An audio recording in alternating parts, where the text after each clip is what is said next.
Hi అండి, this is Nandini stocks. ఈరోజు మనం కొత్త రెసిపీతో మీ ముందుకు వచ్చాం.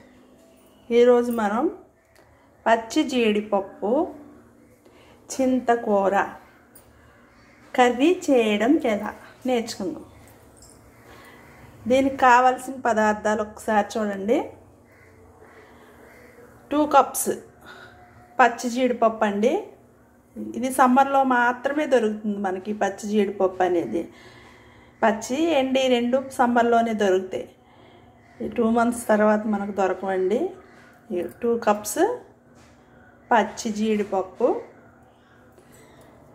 1 కప్పు ఆనియన్స్, ఇందులోనే సన్నగా ఒక 2 పచ్చిమిరపకాయలు సన్నగా తరిగి పెట్టుకున్నామండి. అట్లాగే 1 కప్పు చింతకూర, 2 tablespoons అల్లం వెల్లుల్లి పేస్ట్, 2 tablespoons ధనియా పౌడర్, అట్లాగే 3 tablespoons 3 or 4 మన కారానికి సరిపడా, ఎవరు ఎట్లా తింటారో దానికి సరిపడా కారం, గరం మసాలా 1 tablespoon వేసుకుంటామండి గరం మసాలా, అట్లానే తగినంత సాల్ట్. ఈ కర్రీ తయారు చేసుకోవడం వెరీ సింపుల్ అండి. ఫస్ట్గా స్టవ్ వెలిగించాం, బాణలు పెట్టాను. ఫస్ట్ ఏ కర్రీలో అన్నా రొటీన్గా వేసేది ఏంటి, మనం ఆయిల్ వేస్తాం.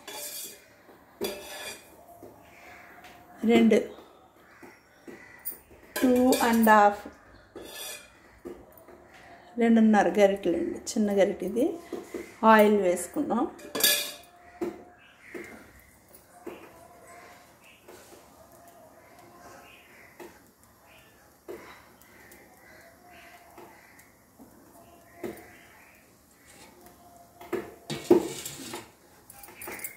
ఈ ఆయిల్ బాగా వేడెక్కినాక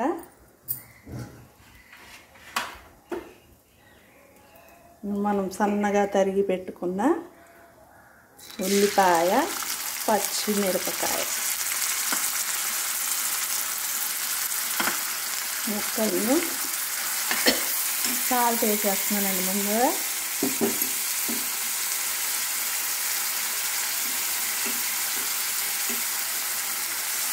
కొంచెం సాల్ట్ యాడ్ చేసుకుని వేయించుకోవాలి ఎర్రగా.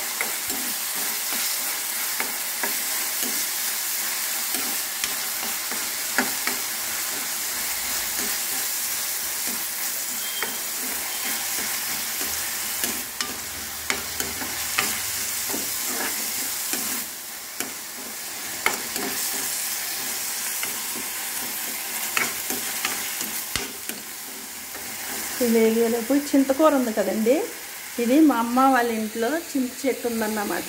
చూడండి ఫ్రెండ్స్, కిటికీలో నుండి చూపిస్తున్నా.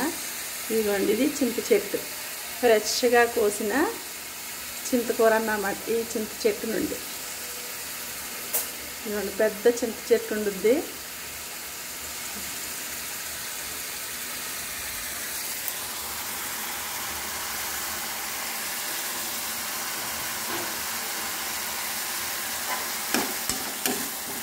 దాని నుండి పొద్దున్నే కోసాము.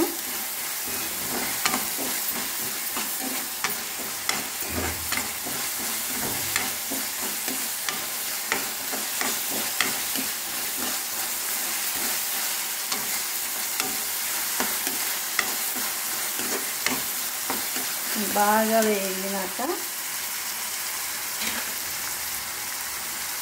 ఇందులో అల్లం వెల్లుల్లి 2 tablespoons అండి. ముందుగా చెప్పా కదా మీకు, అల్లం వెల్లుల్లి పేస్ట్, దీన్ని కూడా వేసి బాగా వేయించుకోవాలి.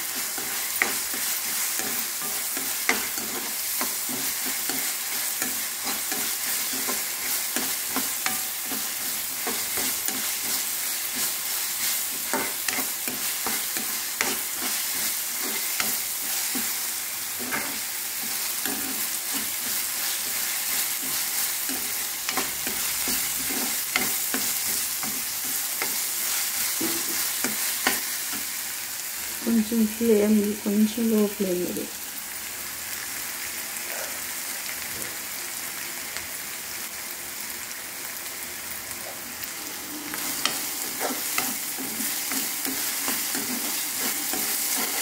ఆడి కలుపుకుంటే తిప్పుతూ వేసుకోవాలండి.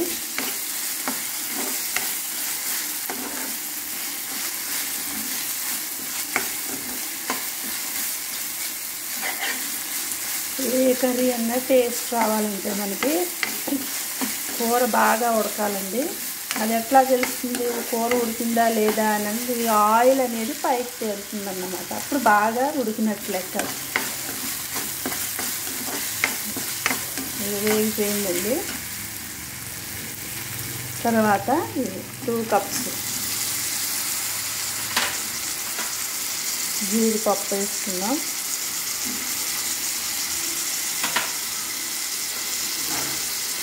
ఈ నాన్ వెజ్ తిన్న వాళ్ళు ఉంటారు కదండి, నాన్ వెజ్ తిన్న వాళ్ళు తింటే ఇది బాగా ఫుల్ ప్రోటీన్స్, పుష్కలంగా ప్రోటీన్స్ అనేవి మనకి ఈ కాజు కానీ చింతకూర కానీ ద్వారా మనకి సరిపడా లభిస్తాయి.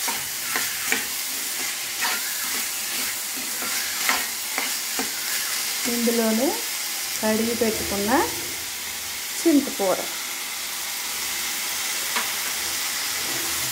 పచ్చిపోయే వరకు మనం లో ఫ్లేమ్లో పెట్టుకుని స్టవ్ని వేయించుకోవాలి.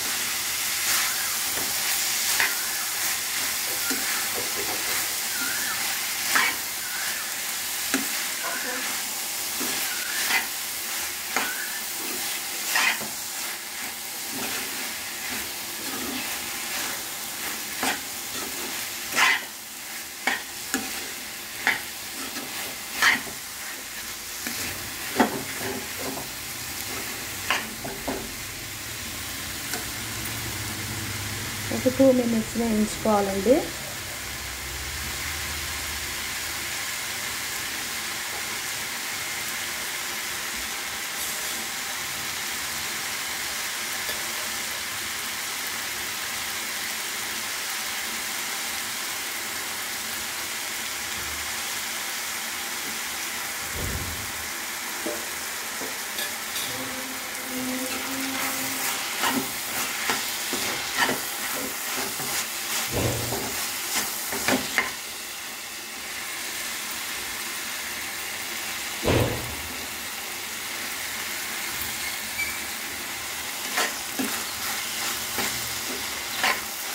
పుల్లటి స్మెల్ అనేది, వాసన అనేది వస్తుంది.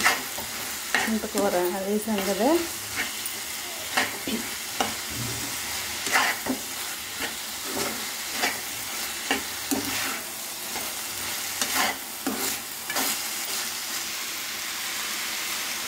ఇలా 2 minutes వేయించుకున్న తర్వాత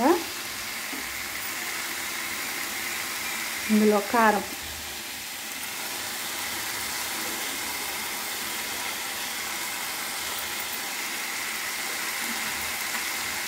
అట్లానే ధనియా పౌడర్,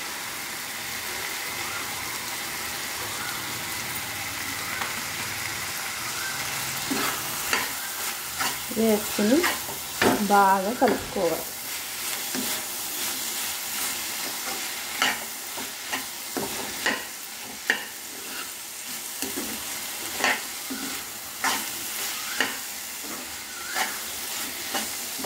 ఆల్రెడీ ఫస్ట్ మనం సాల్ట్ వేసుకున్నాం కాబట్టి కూర ఉడికినాక టేస్ట్ చేసి సరిపోకపోతే అప్పుడు సాల్ట్ వేసుకోండి. సాల్ట్ ఎక్కువ తినకూడదండి, మన బోన్స్కి ఎఫెక్ట్ అవుతుంది. అది బోన్స్ వీక్ అయిపోతాయి. సాల్ట్ లైట్గానే తినాలి కాబట్టి చూసి వేసుకుందాం. ఎక్కువైతే తినలేం కాబట్టి టేస్ట్ చేసి అప్పుడు సరిపోకపోతే వేసుకుందాం. ఇవన్నీ మంచి కలర్ఫుల్గా ఉంది కదా. ఇప్పుడు ఇందులో వాటర్ యాడ్ చేసుకుంటాం.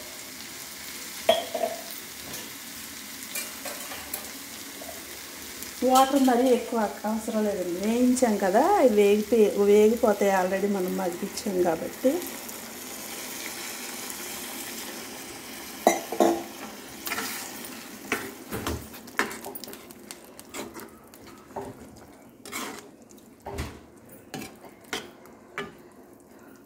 ఇంకొంచెం వాటర్ యాడ్ చేద్దాం. ఇందులోనే గరం మసాలా 1 టేబుల్ స్పూన్ ఎక్కువ అయిపోతుందండి, ఒక 1/2 టేబుల్ స్పూన్.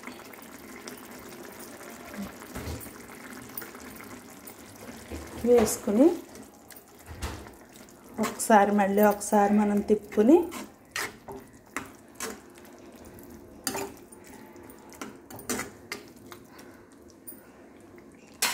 మూత పెట్టేసి ఈ కర్రీ దగ్గరికి రావాలి. మూత పెట్టుకుని ఒక 5 మినిట్స్ ఉడికించు.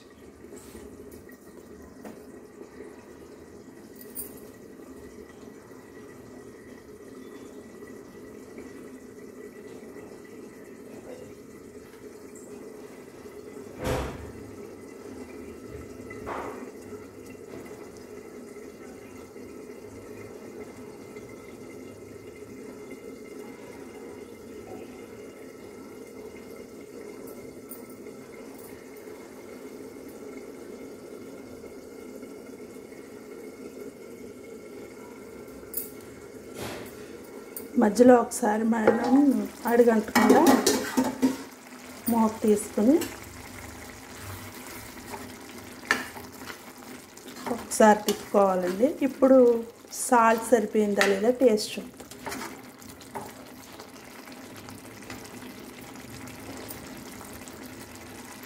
ఇంకా వాటర్ ఉంది కదండి, ఈ వాటర్ పోయే వరకు మనం ఉడికించుకోవాలి, లేదా చప్పగా కూర టేస్ట్ ఉండదండి.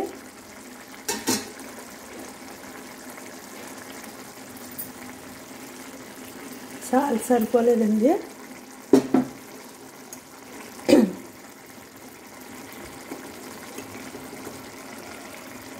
కొంచెం సాల్ట్ యాడ్ చేసుకున్నాం.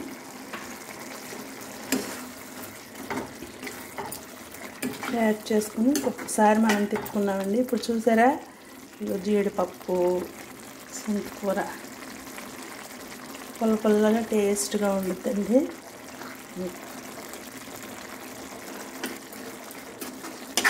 వాటర్ ఇంకా దగ్గరికి రావాలి కర్రీ, వాటర్ అన్నీ పోవాలి. మళ్ళీ మూత పెట్టేసుకుందాం.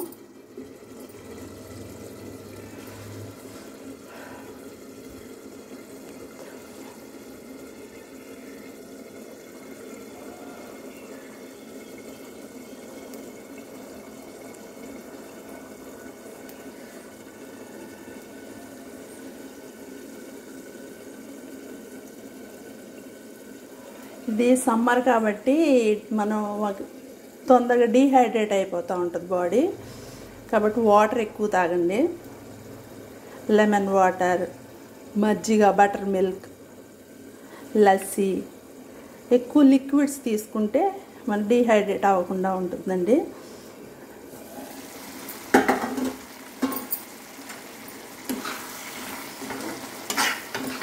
మళ్ళీ ఒకసారి చూసారా, దగ్గరికి అయిపోవచ్చు. ఇంకో 1 మినిట్ అయితే కర్రీ రెడీ అయిపోతుంది.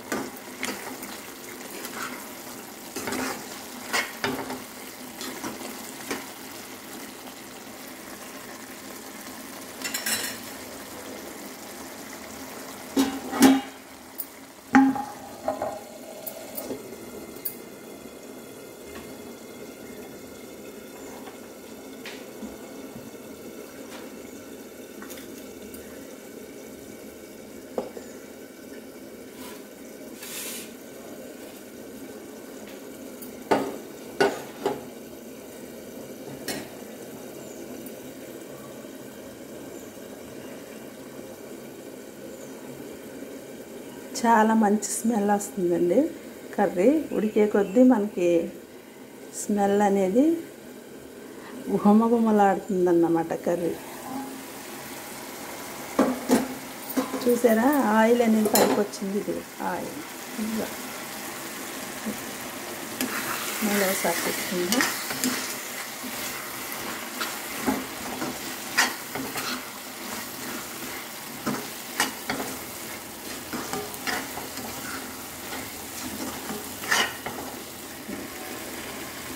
కొంచెం ఎక్కడైనా వాటర్ ఉంటే అవి కూడా ఒక 1 or 2 మినిట్స్ వేస్తే అయిపోతుంది.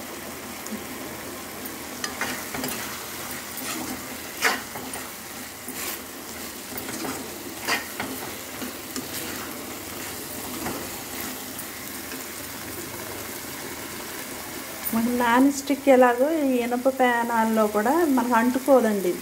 ఏ కర్రీ చేసినా ఏం చేసినా అంటుకోదు తొందరగా. నాన్ స్టిక్ మనకి ఎలా అయితే అంటుకోదో ఇందులో కూడా అంటుకోదన్నమాట.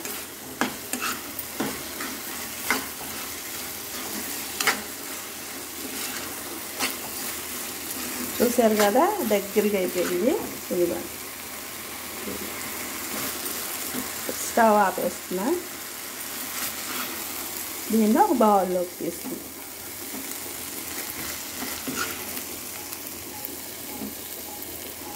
ఇది అన్నంలో తినొచ్చండి, చపాతీలో తినొచ్చు, ఎందులో తిన్నా చాలా టేస్ట్గా ఉంటుంది. ఇదిగోండి, జీడిపప్పు చింతకూర కర్రీ రెడీ. నచ్చినట్లయితే లైక్ చేయండి, షేర్ చేయండి, సబ్స్క్రైబ్ చేయండి. Thank you. Bye bye.